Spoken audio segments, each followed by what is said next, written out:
Hi, Karina. Welcome to my podcast, and thanks for coming. How do you feel yourself? Thank you for the invitation. I feel quite comfortable, by the way. Surprised it's my first podcast. Oh, really? Yes, so I'm a little bit nervous. You don't have to be. I think it's going to be fun. Hopefully. Thank you for this opportunity You're welcome.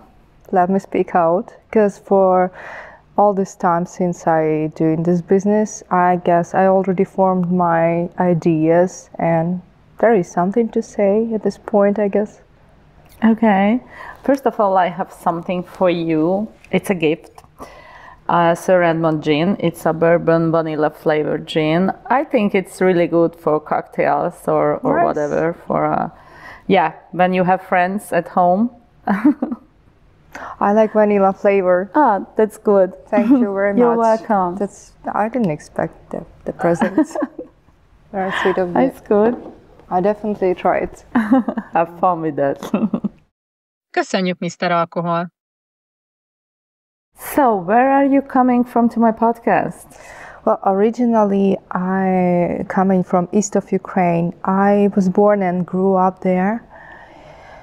But recently I'm living in Europe, this moment in Budapest. Are you living here now in Budapest? Yeah, at this moment, yes. Okay. For how many years? I guess for a couple of years for sure. No, I'm lying. More of course, more than 3 years. So you should speak Hungarian, I guess. Well, not too much. I do recognize some words. I know quite a lot of words actually, but I cannot build up the sentences yet. But if I see the conversation or something simple, I can catch the words and get the context, I guess.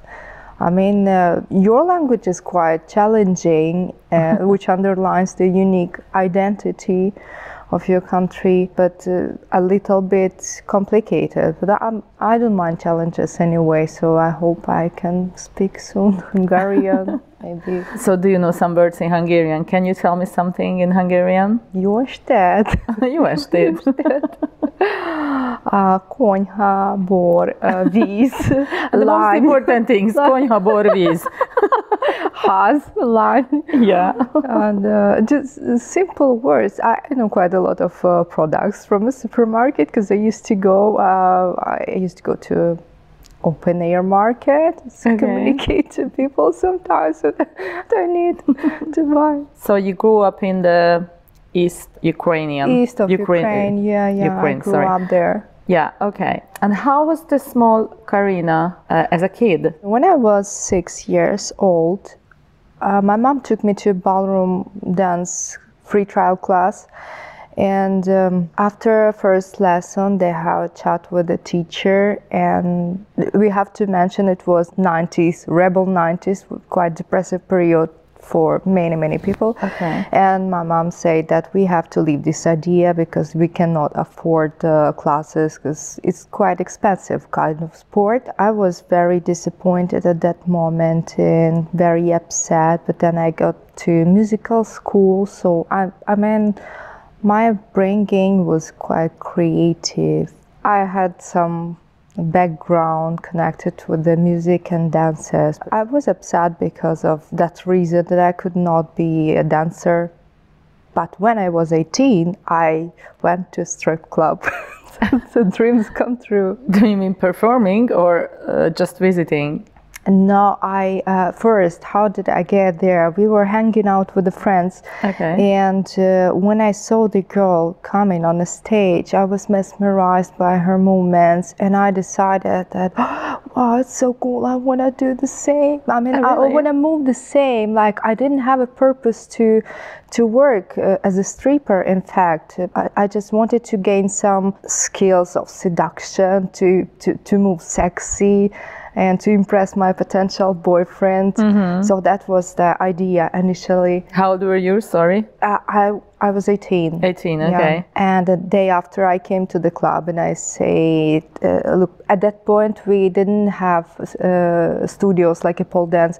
And I said to a manager, listen, do you provide lessons? And she said, if you're going to work, yeah, we can teach you. I said, yeah, I'm going to work. And then I tried a couple of lessons with the choreographer, and I stayed somehow. Yeah, I was fascinated. I actually had a genuine interest into striptease, despite of the fact I'm coming from a low-income family. Money at that moment was a nice bonus for me because I was really willing to learn to dance. I like it, and I still like it anyway. To dance? Yeah. And for me, do you mean this stripper? Yes, okay. As a stripper, because for me it was always about representing aesthetic of a body, like expressing emotions through the movements and reaching the hearts and minds of audience. That's what I'm craving for. I used to work as a performer on different events, like parties, like birthday parties. I used to call it dancing tours. I invented costumes, or I did some of costumes on my own, which is my another passion, as being dressmaker. And I invented some shows, and yeah, I danced until I got into the industry with the shootings. So you wanted to be a stripper as a teenager? Actually, yes. Okay. Yeah. I didn't know about the difficulties of this job like any other job. I was just dreaming. In my imagination, I just climbed up on the stage, moving nice gracefully. Girls with nice dresses, nice makeup, and you can also earn a lot of money with that. Yes, but there are some difficulties also, which I faced after. And anyway, for so many years, I'm happy I didn't hit the bottom of social scales, so to say. I'm still doing fine, because this is very, adult industry entertainment is quiet. It's a very, like when you walk on a fragile surface. So there is so many temptations, or get into a wrong relationship with the abusive partner, which happens quite often. But do you mean that in this business, the performers have more temptation to become like this, maybe choose a bad way? Do you mean? As I already have a background, so I already have an experience, and by the way, I never consider myself a saint. I'm very far from it. I had quite exuberant private life sometimes before I got into shootings. I was 32 when I started, so I was kind of matured, and I could distinguish what is good, what is bad for me. And at this point, because of your age, right? Yeah, at this point, it's not so easy to manipulate the model when she's like 18, because the consciousness of young people is very but I think there is a chance. I think some people can take advantage over young, naive girls, because we need to mention that undecent people are everywhere. I mean, fortunately, until now, nothing bad happened to me. Everyone treated me with respect. Everyone I met on the set. I was even surprised that in the private life, it's not always going like this. But we need to mention the fact there are some villains. Yeah, okay. When did you see first time adult film? And how old were you? Oh, that's very provocative. Look. That's cringe. And how was it affected on you? Let me tell you. I was like 11 years old, and I had my best friend. Oh my God, it's so young. Yeah, and I had my best friend at school. We were very good friends with her. And once upon she's coming, look, you know what we found with my brother? We found some, the VH. The YHS. YHS, thanks. Yeah. And when it started, we saw there's something astonishing. And she started to tell me, you have to see that, she said. And when I came to her and to visit her, she put this, turned it on, and I saw the picture. There was There was a foursome. There was 2 women and 2 guys. The position was with the double penetration, and another woman was around them. And I was like confused seeing that picture, like not even understanding what's the purpose of all this action, why they do it. But it was kind of shocking, but nothing like, I was just confused. Like, yeah, of course. why? You were 11. It's Why? really young for that. Yeah, I knew technically people do some things together. Well, and after, but it didn't make me interested like to watch it more and more after that. Of course, as I grew older, as a teenager, I watched some movies. And by the way, I remember a couple of movies directed by Andrew Blake. I think it's the very old movies. One name is Aria and Valentina. I was deeply impressed by the beautiful models. Look, it was a more artistic style. So I still remember those movies. Yeah, time after time I was watching, like everybody, because everybody is watching that, and those who are not watching are lying. They don't. Yeah, but like a number of people, a high number of people, like any average person, I had curiosity what is to be like, and of course, I had a number of misconceptions about this business. How did you enter into the adult business? Well, I was very young and I needed money. That's the reason. I jokingly say I'm a victim of circumstances. Well, to cut it short, if to be honest, the financial need was a trigger that pushed me into that.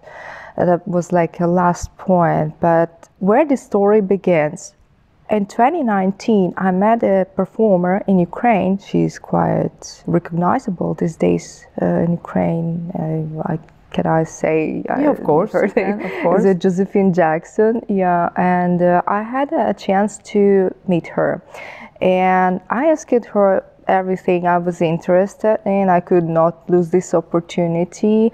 We made friendship, somehow we kept in touch, and then she introduced me to another friend of hers who came to visit Ukraine, French guy Vincent, who makes movie also. And I asked some things from him also, and I continued investigating on my own on the social media, like companies, performers, producers, everything I could reach out or put my hands on. I tried to investigate, and I have to say that I was missing the courage. So I was like debating, should I, or some part of me was denying, because you know, the society doesn't approve when sex work is usually demonized, and we are like mostly, we carry cliche of social undesirable element.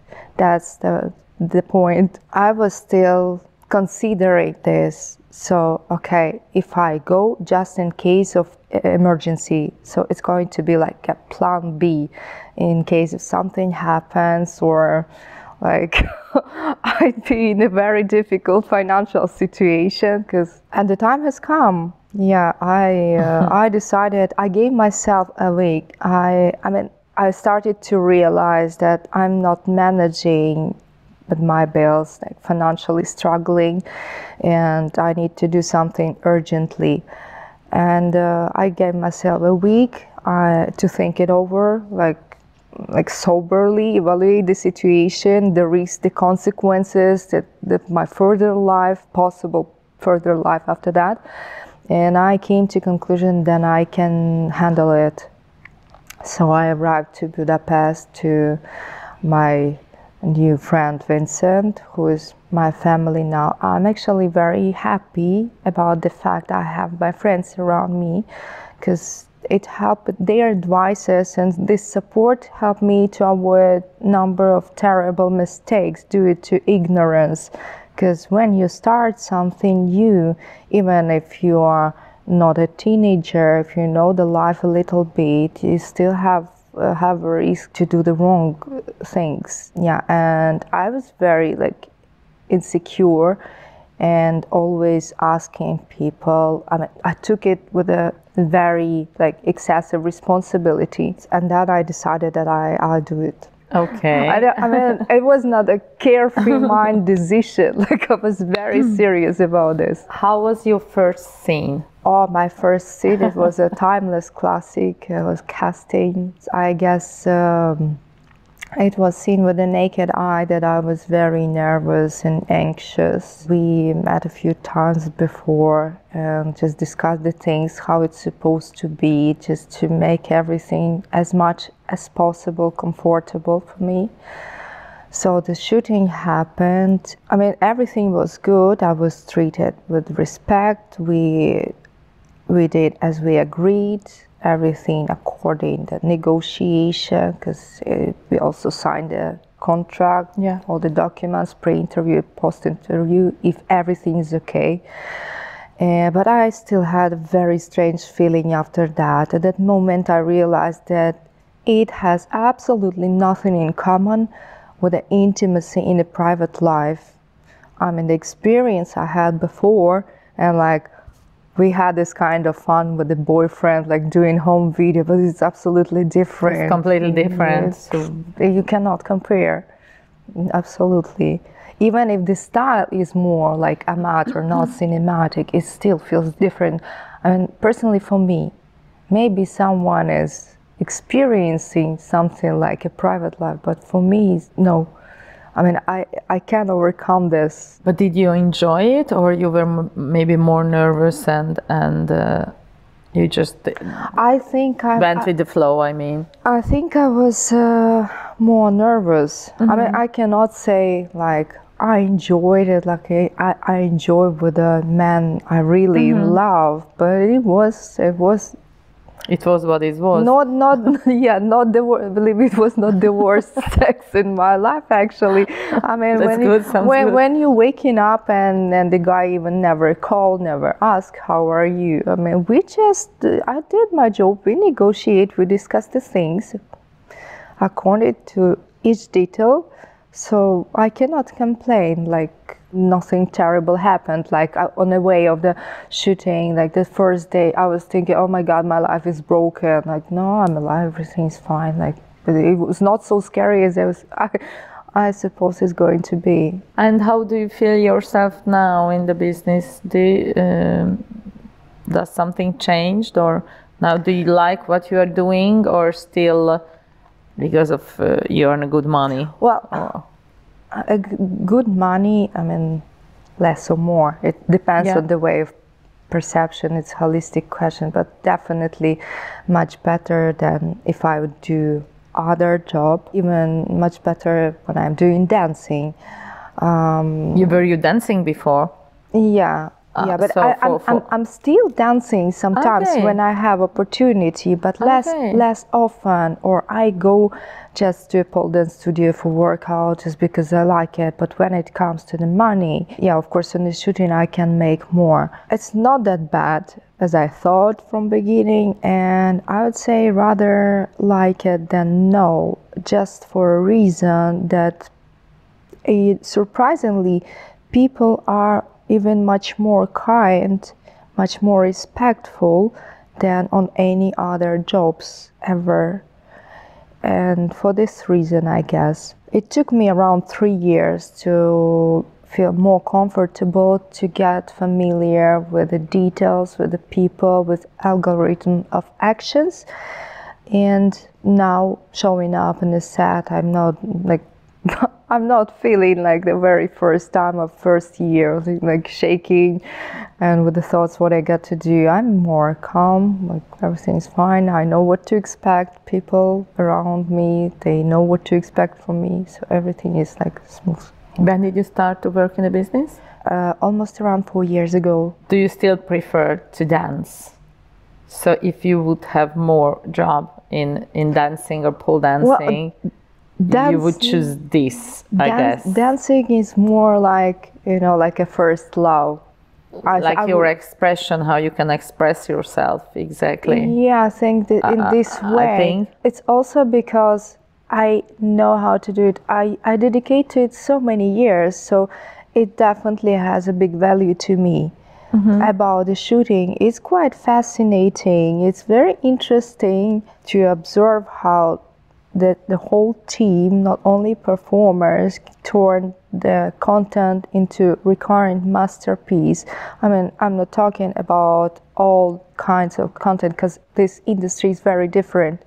There are different genres, different types, different styles. You find yours, and I think that there is many things to learn also. Many interesting details. I get to know something. I get to know something new about myself. I just discovered what I'm into, about my phobias, my traumas, what I prefer or what I don't like 100%.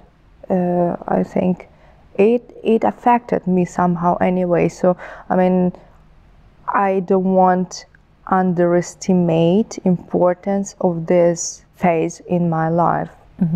I mean, if you take it seriously, analyze. I'm always analyzing how do I feel in this situation or that, and is it okay for me or not. I think that's why it's rather good for me than no.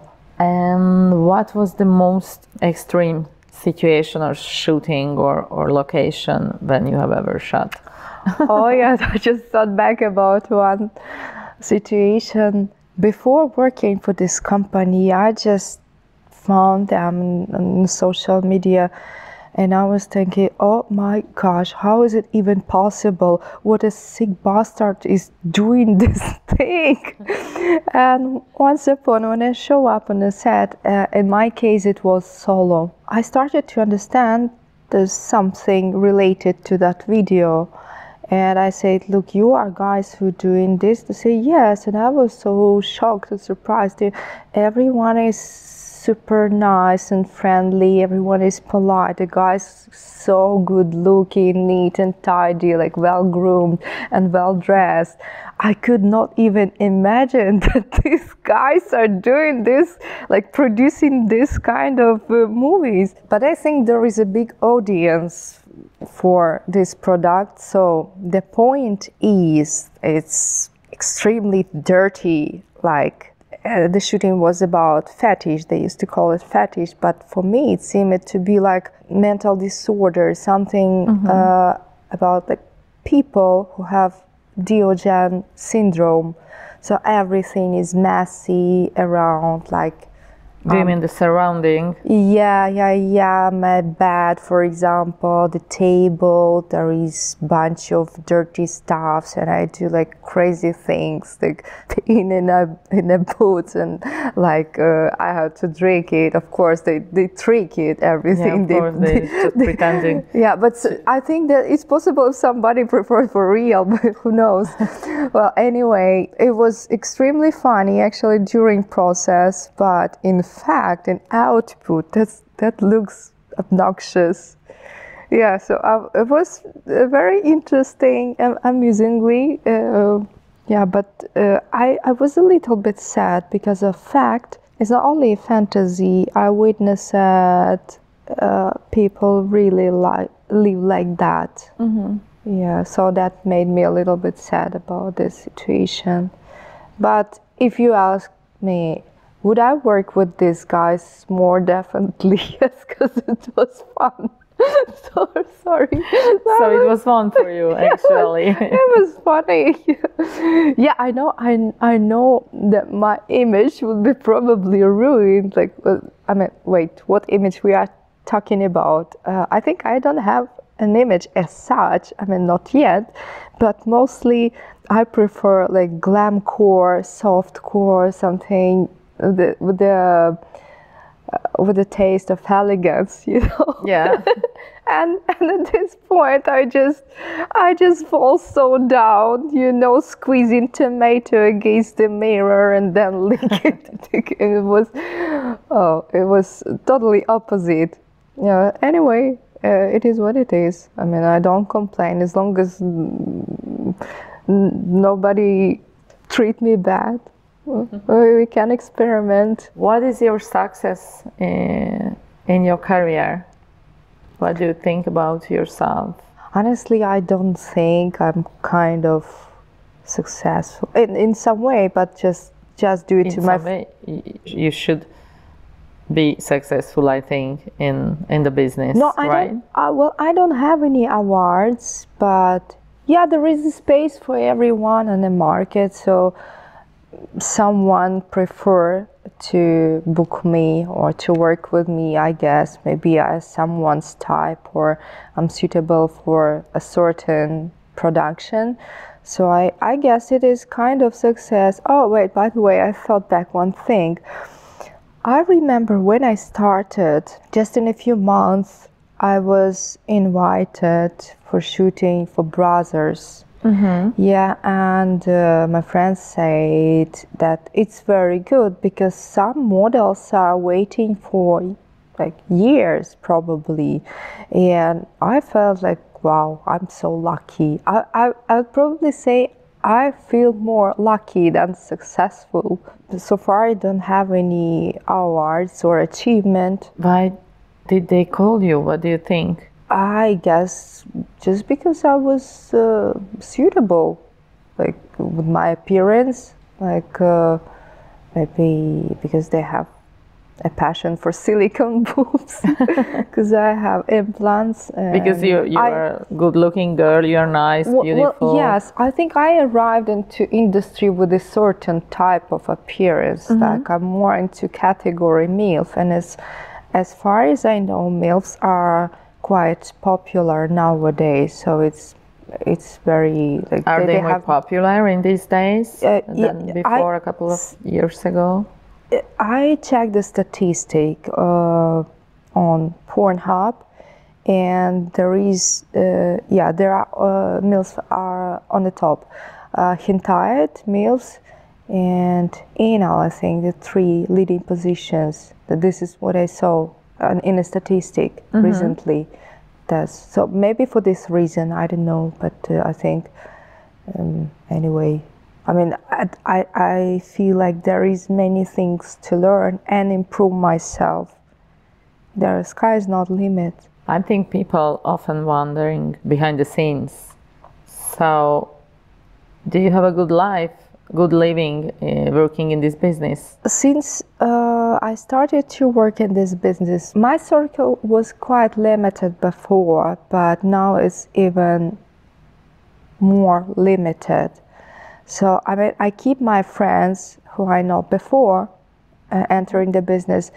Now I made a new friendship, but it's mostly people from a business, not out of business, because there is no one who understands you better than the one who walked the mile in your shoes. I think for this reason I know, communicate more with the people from industry. It's very few guys. I mean, I didn't make friendship like with everyone. The shooting doesn't oblige us to do it, but respectful behavior is for granted, of course. But there are some people I feel like very comfortable around, and I feel like I can trust less or more. The circle is quite limited. I mean, I'm afraid I rarely see genuine interest into my personality out of business. If it's someone out of business, I'm not mentioning my friends whom I know for many years. By the way, just right before I decided to start, I notified everyone, all the people I treasure, whose opinion matters for me, is guys, just put this fact in front of you that I'm going to do something peculiar.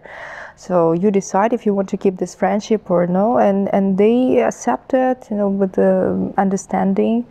And I'm very happy. There is nothing changed between us, and it doesn't affect our friendship at all. So I'm very happy to keep them. Yeah.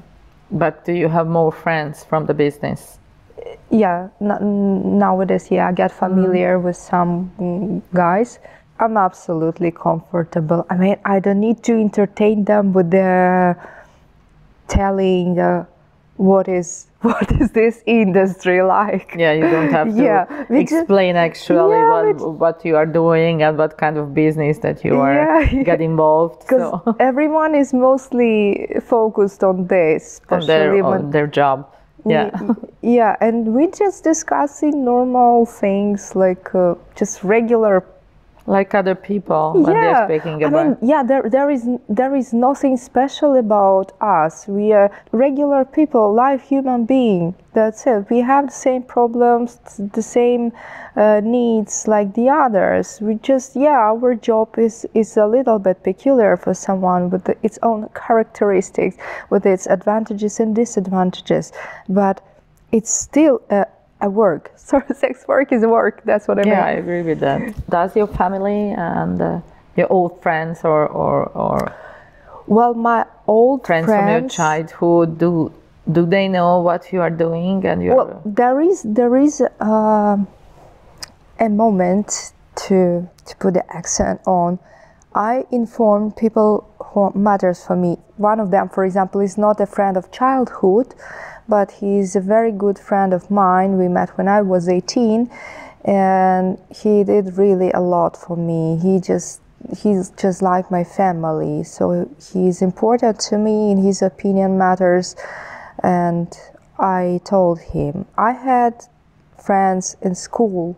We still in communication, but not that close. So I don't think this information is necessary for them, because you even don't just keep in touch with them, or just because I don't want to put myself in a stress explaining the things to people. I mean, let them live their life, since we are not in touch too close. I mean, I'm never, like, if I meet them tomorrow or once in a year or like once in 10 years, I'm still glad to see them, and there is a memory, our friendship I cherish. But if we are very close, I probably open the cards, like, that depends on how close person to me is. Yeah, for example, your family? Well, do they know that? My family, I'm not family-oriented person. That's the moment. To be honest, they are only people from my close surrounding I didn't inform. I mean, I just don't. I think my parents would not condemn me because I'm an adult woman, and there is a number of reasons I can explain why. If I don't do anything bad, I don't do any crime, I don't do anybody suffer. I do it on free will, and nobody forced me. If it enables me to get more comfortable life and to support my family, so why not?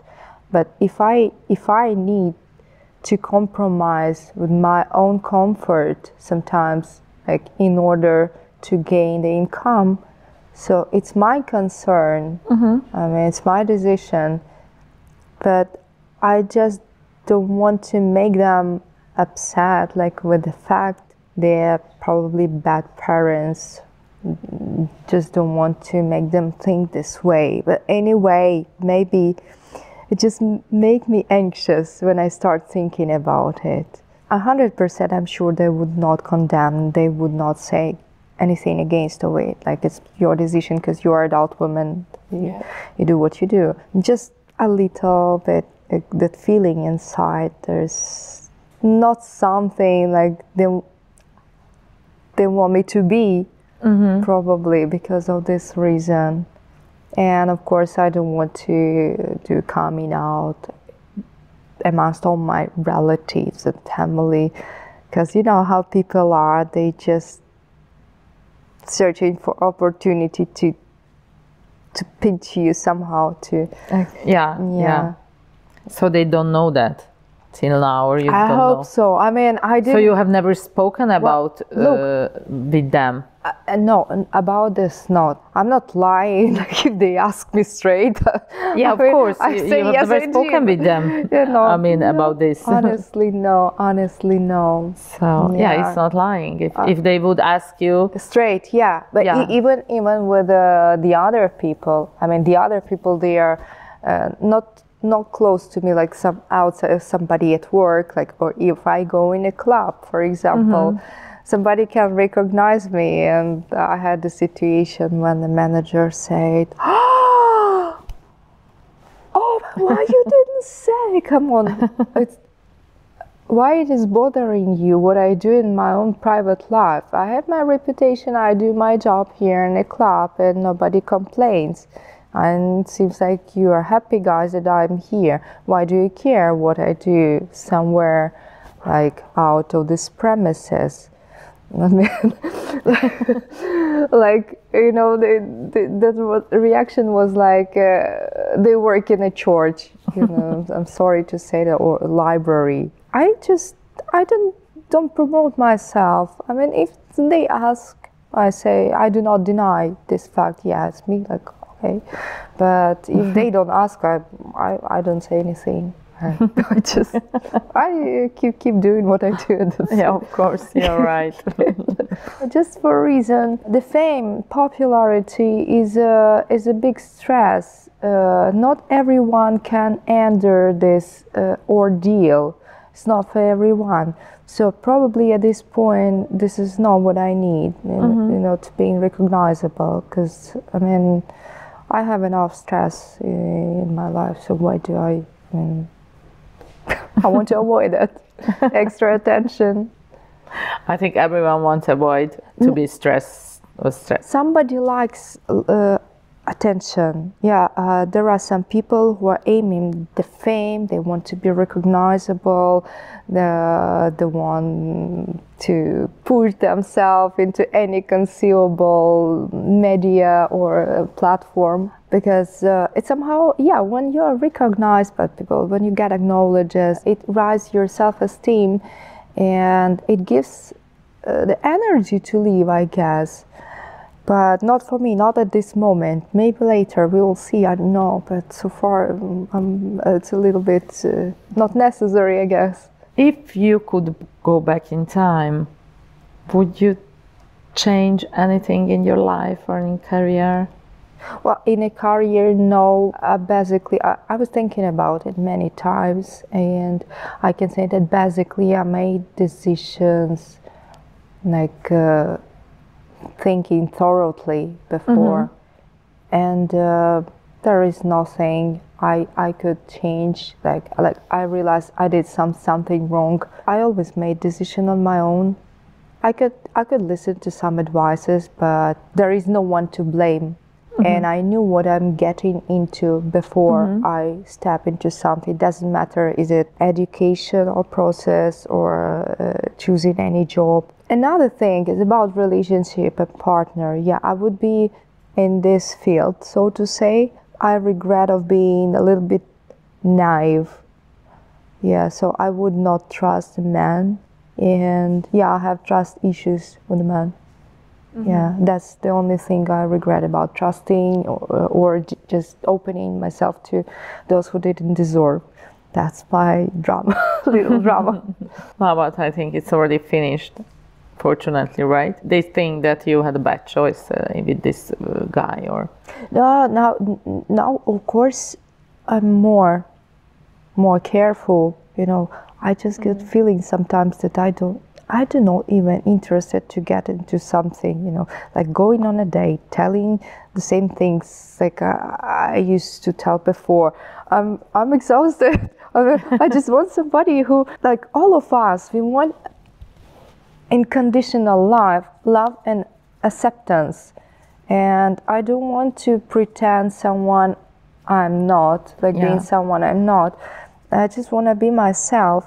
If somebody comes into my life and it's going to be easy, what I understood, a relationship should make you happy, not bring in some difficulties otherwise. And there is a lot of tragedies in the world and problems, so why to create another one? You have to, after all, I believe that the purpose of a human being is being happy. And yeah, but there is also, I mean, I cannot make a resolution like never again. We never know what happens tomorrow. Maybe I made the love of my life a recurrent one and got into the trouble, which I hope not going to happen because I'm more, you know, I think I'm drawn by fears. Like I started to be more careful. Just don't want anybody to break my heart. Don't want to break someone's heart. So we're just hanging out today. Let's sort out the things from very beginning. Who gets what? Who deserves what? Who is who? And and we are happy. Yeah, it sounds very formal probably, but I guess it's at least it's honest. This is important, to be honest. Or no, for me it's a priority. It became a priority. So I agree with that. I mean, out of industry, I mean, there is not every man accept this activity if his partner has this job. But there is no man, I never met a man who would refuse to hang out with you. You know, I think that there is something behind to satisfy their ego, to rise self-esteem, like it's something done. I was so funny when I had to tell sometimes to people like what I'm doing for living. They start changing immediately. Oh, you know, I always had a dream. And I was like, let me guess, what kind of dream you had? Of course, dream is like, I always wanted to have sex with a porn actress, like porn star. Not surprised, but somehow. That's expected, actually. But these guys, as I told you before, I rarely see genuine interest. So about relationship, I mean, it's in my case, it's rather an obstacle. I mean, the job I'm doing than bonus. I mean, in my situation, I know some couples who live they're happily married. They coexist in harmony, and everything is just perfect in their relationship. But these situations are rather exceptional. I think it's not statistics. Because according to my observation, not every man is ready to accept his, or even woman. Okay, I don't want to say only about men. So we all have ego, and ego doesn't tolerate to share. That becomes an ego. I mean, even in the beginning, like they say, it's okay, I can like tolerate. Later on, it's becoming an issue. I'm not telling to a guy, for example, if I meet someone I like, but like straight away what I'm doing. But if I see that something going a little bit further than affair, so I just notify, just to make him understand, in case if somebody will tell him and he's not going to be surprised and look like a fool. So I don't want to start relationship with a lie. For this reason, I prefer, just if I see that something going a bit further, I prefer to tell him. It was interesting, and thank you so much to having you in my podcast. I wish all your dreams come true, really. Thank you. Thank you. Thank you so much, Karina. Thank you for this opportunity. It was You're welcome. Very, I'm happy that I came. Good. Yeah, thank you very much. And I hope probably it's not the last podcast I will ever have, but it's very interesting. Thank you a lot. How do you feel yourself? Was it good? I'm good. Yeah, like confession.